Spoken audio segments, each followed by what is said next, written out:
Good day, nurses. Now let's discuss aneurysm. When we say aneurysm, there is a dilation of an artery, usually secondary to weakness and stretching of an arterial wall. So, bakit ba nagkakaroon ng weakness and stretching dun sa may arterial wall natin? Because of these possible risk factors. Okay? Yung una natin, atherosclerosis. Kapag may atherosclerosis, nagkakaroon ng damage dun sa may arterial wall natin. Kapag nagkaroon ng damage, nagkakaroon tayo ng plaque deposition.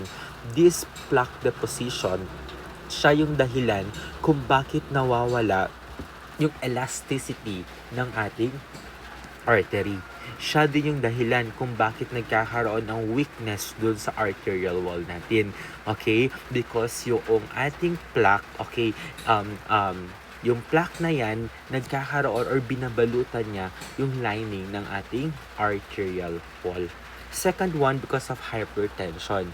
Okay, kapag hypertension, remember, mataas ang pressure. This pressure can cause damage sa arterial wall natin. Pag nagkaroon ng damage, magkakaroon ng inflammatory response hanggang sa point na maghihina ang ating artery. Second one, because of aging. Remember yung ating wear and tear theory na yung ating katawan daw ay inahantulad sa mga machines na kapag kapag ginagamit palagi, okay, darating yung point na yung machine ay manghihina. Okay, hihina siya. Parang ganun lang din sa ating katawan. Dahil masyadong matanda na, matagal na siyang nagamit, kaya humihina yung ating arterial wall. Next natin, the trauma. Okay, pag nagkaroon ng trauma, may possibility kasi na ma-damage yung artery natin that can lead to weakness, okay, ng artery natin. And lastly, smoking. Smoking can cause vasoconstriction. And smoking can cause increased blood pressure. Yung increased blood pressure na yan, siya yung dahilan kung bakit nasisira ang ating artery that can lead to arterial weakness. So these are the risk factors kung bakit nagkakaroon ng weakness and stretching of the arterial wall. Okay, so ngayon, these risk factors can, as simple as this, can damage the tunica intima. Okay, can damage the tunica intima and media. Pag nasira yung tunica intima and media natin, nagkakaroon ng weakness doon sa elastic and muscular component. Okay? Nagkakaroon ng weakening of the elastic and muscular component. Remember, ang ating artery, may kakayahan yan mag-constrict at may kakayahan niyang mag-dilate. Okay? Para siyang rubber. Okay, para siyang rubber. Dahil nasira si tunica intima and media, okay, remember si media natin, this is the muscle layer. Okay, this is the muscle layer. Ang ating muscle nagko-constrict at nagdadilate. Siya yung dahilan kung ba't may constriction at may dilation. Pag nasisira si media, nawawala yung kakayahan ng ating artery na mag-constrict at mag-dilate. Kaya nawawala yung kanyang elasticity. Okay? And then kapag nawala yung kanyang elasticity, ayan na. Okay? Na bumababa din yung tensile strength niya. At kapag bumaba, okay, tapos mataas ang pressure, that can lead to the dilation of arterial wall. At kapag nag-dilate yung arterial wall natin, yan na yung tatawagin nating aneurysm. Okay, si aneurysm natin, meron tayong 5 types ng aneurysm natin. Yung first natin, yung tinatawag nating fusiform. Pag sinabi natin fusiform, ito yung example ng fusiform natin. A spindle-shaped dilation involving the entire circumference of the artery. Ibig sabihin, yung both side, okay, left and right, nagkakaroon daw ng bulging, nagkakaroon daw ng dilation. Okay, yaan kapag fusiform. Next naman natin your saccular. Pag saccular naman, one side lang. Okay, unlike the fusiform, both side nagkaroon ng dilation. Pero kapag saccular, only one side. Next naman natin your pseudoaneurysm. When we say pseudoaneurysm, this is false aneurysm. When we say pseudo, that's false. Ibig sabihin, may false aneurysm daw siya. So, hindi talaga siya nagkakaroon ng, may dilation siya, Pero this one, okay, this is not a aneurysm. Okay, bakit? Usually class, dito sa ating artery, kaya nagkakaroon ng pseudoaneurysm, okay, yung artery natin, nagkakaroon ng small tear. Okay? Kapag pseudoaneurysm, nagkakaroon ng small tear. Pag nagkakaroon ng small tear, okay, pag nagkaroon ng small tear dun sa may artery natin, nagkakaroon yan ng bleeding. Okay, pag nagkakaroon ng bleeding, yung bleeding or yung dugo, lumalabas yan sa may arterial wall natin. Okay, lumalabas yan sa arterial wall natin. Kapag once na lumabas dun sa arterial wall natin, namumuo siya. Okay, namumuo siya. So usually yung loob nito, okay, yung loob nitong etong ballooning dito, that's hematoma. Okay, that's bleeding. Okay, bleeding to. Okay, nanigas ng dugo. That's hematoma. Okay, kaya siya tinawag na false aneurysm or pseudo-aneurysm. Okay, and then next natin your dissecting. Pag dissecting natin, adhere in the intima layers, allowing blood to enter between the intima. Okay, ang problema dito, ayan, nagkakaroon din sa middle niya. Okay, merong blood dito. Okay, may blood din dito sa middle niya. Okay, may blood din dito. That's dissecting. Ibig sabihin, doon sa may layer ng intima natin. Okay, usually kasi lumalaki yan, both. Okay, yung intima natin, your media, and your adventitia. Yun yung may paglaki. Kaso ang problema, lumalaki, nagbabulge yung ating 3 layers, pero merong dugo sa may layer ng intima. Okay? So, parang nagkakaroon siya ng layering. So, kapag once na nagkaroon na ng bulging dito, okay, dito sa may intima layer natin, may dugo pa. Okay, that's dissecting. And then, last natin your rupture. This is the emergency situation or the emergency case. Okay, pag once na pumutok yung aneurysm. Okay, so these are the 5 types of aneurysm. Now, proceed tayo sa location. Sa location natin, meron tayong tatlo. Okay, meron tayong cerebral, meron tayong thoracic, and meron tayong abdominal. Now, proceed tayo sa ating cerebral. Si cerebral, tinatawag din siyang berry aneurysm. So, si berry aneurysm, saan yung location niya? Sa circle of Willis. Okay, sorry, circle of Wills. Saan yung circle of Wills? Kung ito yung brain natin, this is the circle of Wills. Okay, that is the circle of Wills. Kung makikita nyo, yung red na yan, that's the artery or yung blood vessels natin. Diyan nagkakaroon ng aneurysm. Usually, ito yung example niya. Okay, kung papansinin mo, okay, ito siya. Itong portion na yan, ito siya. Okay, ito, this is the aneurysm. Okay, that is the cerebral aneurysm. Ano ba yung most common cause kung bakit nagkakaroon ng cerebral aneurysm? Because of congenital weakness in the arterial wall.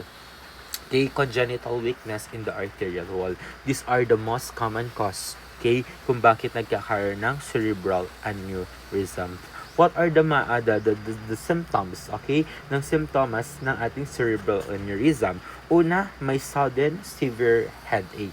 Pag sinabi nating sudden severe headache, this is the worst headache of my life.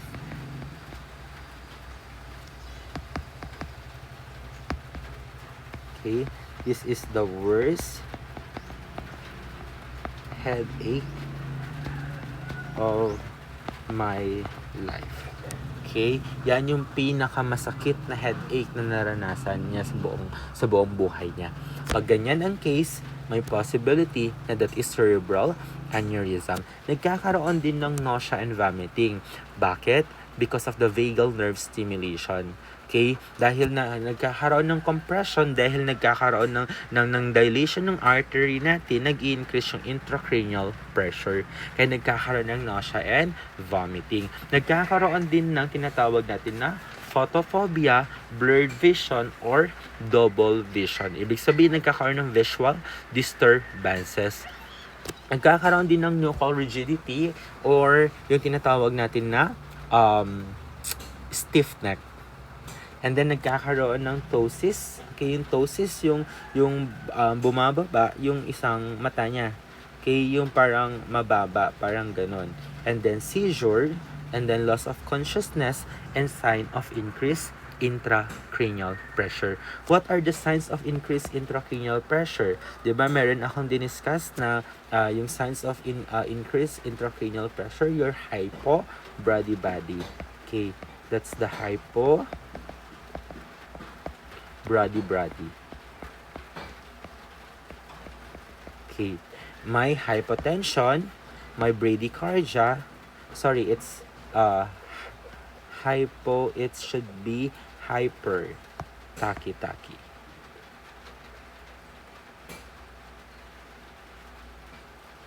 No, it's hyper, brady. Ayan, it should be hyper, brady. Okay, hyper, brady.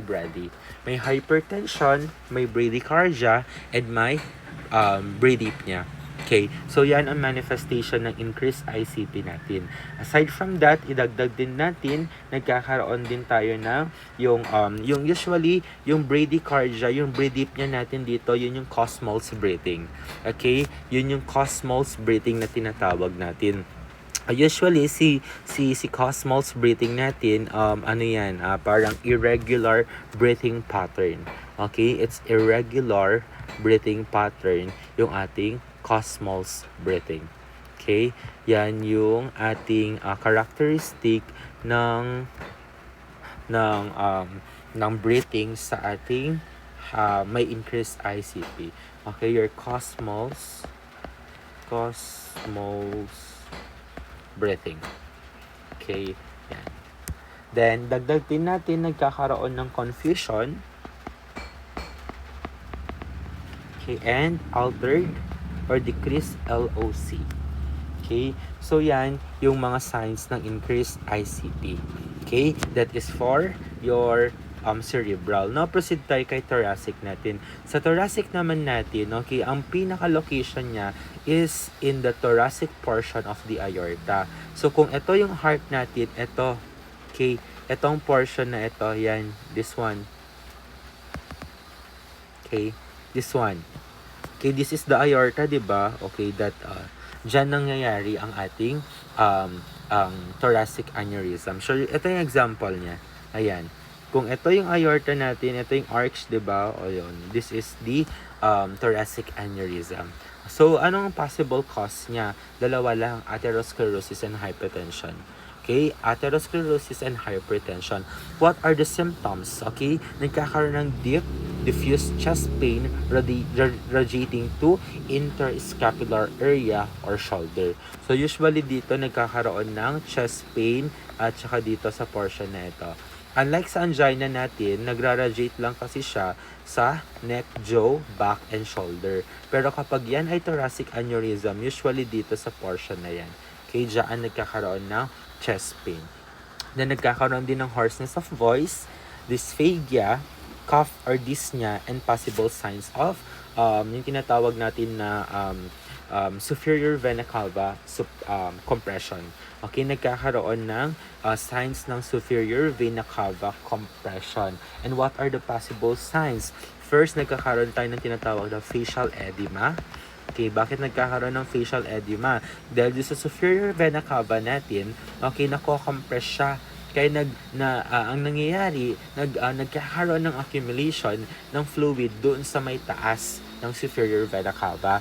Okay, which is connected siya doon sa may ating jugular vein. So, nagkakaroon ng fluid accumulation dun sa jugular vein hanggang sa nag-i-increase yung capillary permeability that can lead to leakage of fluid. Kaya nagkakaroon ng facial edema. Dahil nagkakaroon din ng fluid accumulation doon sa ating jugular vein, kaya nagkakaroon ng jugular vein distension. Okay? Jugular vein distension. Okay. So, para lang siyang right-sided heart failure. Okay? So, yan si thoracic aneurysm natin. And then, yung last natin, your AAA or your abdominal aortic aneurysm, this is the most common location ng ating aneurysm. Saan ba makikita yung AAA na yan? Below the renal arteries and above the iliac bifurcation. Okay? Above the iliac bifurcation. So, asan yung example niya? Kung ito, okay, renal arteries below. So, kung ito ang ating renal, kidney, ito ang arteries niya, okay, andito siya. Ito sa portion na yan. Okay, diyan nagkakaroon ng aneurysm. Ito yung example ng ating abdominal aortic aneurysm. This is the most common type ng aneurysm. Okay, anong cause niya? Only one, atherosclerosis. Okay, anong signs and symptoms niya? Your pulsating abdominal mass. This is the pathognomonic sign. Okay, the pulsating abdominal mass, and then nagkakaroon din ng lower back pain and epigastric fullness. Yung feel mo bloated ka. Okay, bakit feel mo bloated ka? Remember, nagkaroon ng ballooning or dilation ng artery. Kaya kapag once na lumaki yan, nag-increase din yung ating peritoneal or the abdominal pressure. Kaya feel mo na ikaw ay full. Okay, so these are the manifestation ng ating abdominal aortic aneurysm. Now, proceed tayo sa mga diagnostic procedure. First natin, your abdominal ultrasound. Si abdominal ultrasound class, ito ay ginagamit lang for abdominal aortic aneurysm. Okay, so ano yung mga kailangan nating nursing responsibilities natin pag mag-undergo ng abdominal ultrasound? Kailangan remove metal objects. Ano pa?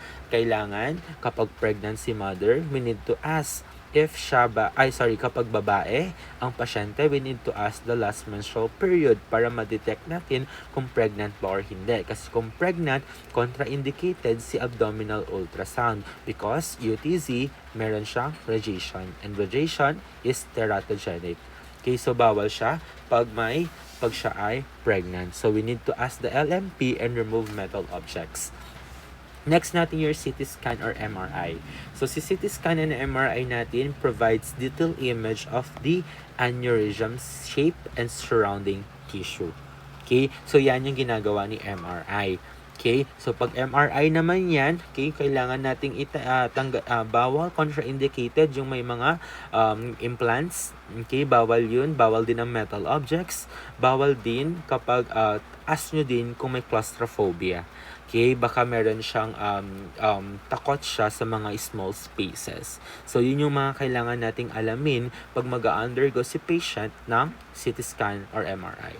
Then, next, your aortography. Pag aortography yan, may word na graphy, ibig sabihin, we use contrast dye. Okay, so identify exact site and extent of aneurysm. So, kapag aortography yan, we need to check if meron siyang allergy sa dye, contrast dye, or sa iodine by asking kung meron siyang allergy sa seafoods. Aside from that, kapag yan ay walang allergy sa seafoods, we need to check the renal function test kasi yung ating dye is nephrotoxic. And then, we need to eliminate the dye. By how? By increasing the oral fluid intake, and then by giving IV fluids, and kailangan din na magbigay ng laxative para itain ni pasyente. Okay, that's aortography. Next, your chest x-ray. Your chest x-ray, ginagamit lang natin to sa thoracic aneurysm. Okay, so usually may reveal widened mediastinum in thoracic aneurysm. And then lastly natin, your cerebral angiography. Again, meron na namang graphy. Ibig sabihin, we use contrast dye. Kapag once na may contrast dye, same lang, we need to check the presence of or may allergy si patient sa iodine. Okay? So kapag may allergy, okay, it can cause anaphylactic reaction. Okay? So kapag may anaphylactic reaction, magkakaroon yan ng hypotension, magkakaroon din yan ng difficulty of breathing. Okay? Lalo na kapag in severe case. Okay? So, ano ang ating, saan ginagamit si cerebral angiography? From the word cerebral, ibig sabihin, cerebral aneurysm lang. So, these are the diagnostic tests for the aneurysm. Now, proceed tayo sa ating management. Okay? Sa management natin, una natin your antihypertensive medication. We have your A, B, C. Dalawang A, isang B, isang C. Okay, what are those? Your ACE inhibitors, your ACE inhibitors, your ARBs, your angiotensin receptor 2 angiotensin 2 receptor blocker. Okay, and then your beta blockers, your olols,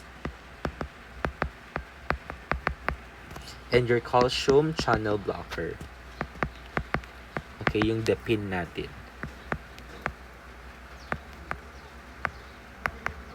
Okay, so these are your antihypertensive medication. And then, lifestyle modification din. Diet, exercise. Okay, kailangan yun yung sabihan natin sa pasyente natin. And then, next natin, your regular imaging. So, usually dito, class, sa lifestyle modification natin, we need to, to, to check the, what do you call this one? I-elaborate natin sa patient natin yung low-fat diet. Okay, and then, pwede din low sodium para mag-decrease yung blood pressure. And then, your smoking cessation. Okay, kasi nag-i-increase talaga ng pressure or ng BPC is smoking. And lastly, weight control. Okay?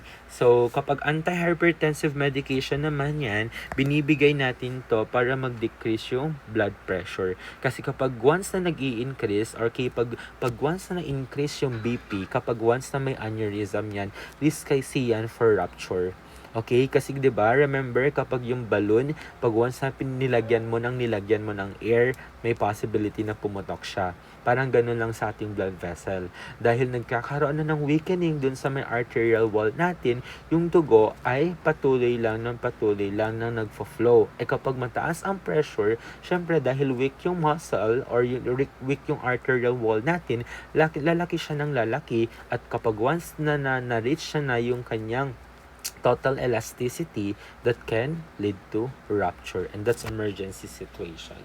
Okay, and then next natin, regular imaging. So kapag regular imaging yan, usually kailangan natin bumalik sa physician, okay, para mag-undergo ng mga diagnostic procedure or imaging studies, usually 6 to 12 months.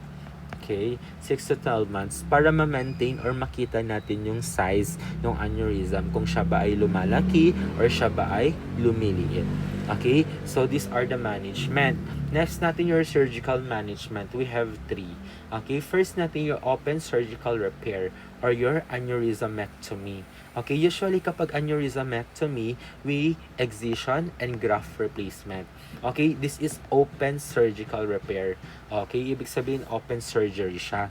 Okay, paano siya ginagawa? Ayan, una, sabi dito, excision and graft placement.